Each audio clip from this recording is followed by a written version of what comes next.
Sebelum melanjutkan pembahasan kali ini, silakan klik tombol subscribe agar Anda tidak ketinggalan video terbaru dari channel ini. Istri saya ini sebenarnya cinta sama saya ketika di rumah. Namun kabarnya ketika di kantor itu sering bermesraan sama kawannya atau rekan kerjanya. Saya itu harus bagaimana, Ki? Yang pertama, untuk suami yang baik, pura-pura tidak tahu. Mengapa saya mengatakan akan hal ini? Karena ketika seorang istri dipojokkan akan kesalahannya, mereka malahan tambah memberontak. Soalnya, rumus utama seorang istri yaitu memiliki beberapa banyak pasal yang intinya satu, istri tidak pernah salah.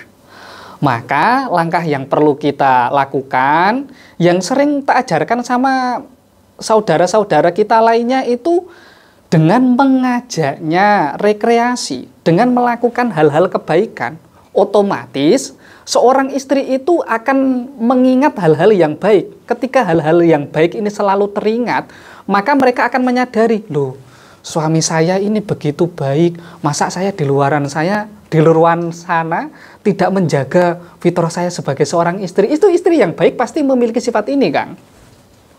Hati saya ini sebenarnya sakit, Ki. Mau cerita sama mertua itu ya malu. Ya, begini. Kalau memiliki permasalahan, jangan sedikit-sedikit cerita sama orang, sedikit-sedikit ngobrol sama kawannya, jangan. Apalagi sama mertua. Mertua ini bagaimanapun, meskipun dalam hal ini yang salah, mohon maaf ya, istrinya, pasti yang dibela itu anaknya. Itu sesuatu rumus yang pasti. Karena banyak klien saya yang mencoba meminta keadilan sama mertuanya. Lah ini malah tambah dimarahi. Maka ini bagian dari resiko. Seorang suami memiliki istri yang kelewatan cantik. Seperti itu, Kang. Memang resikonya semacam itu. Katanya kisah berengalam itu ada media berupa mustika pelet jaran goyang untuk mengatasi hal semacam ini. Itu caranya bagaimana? Nah, nggih.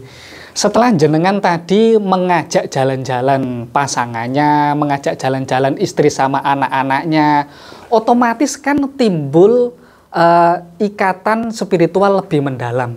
Ketika timbul ikatan spiritual lebih mendalam inilah, manfaatkan waktu ini untuk menyalurkan energi asmoronya. Contoh, jenengan kan memegang mustika jaran goyang ditaruh di saku atau dijadikan sebagai cincin ataupun leontin.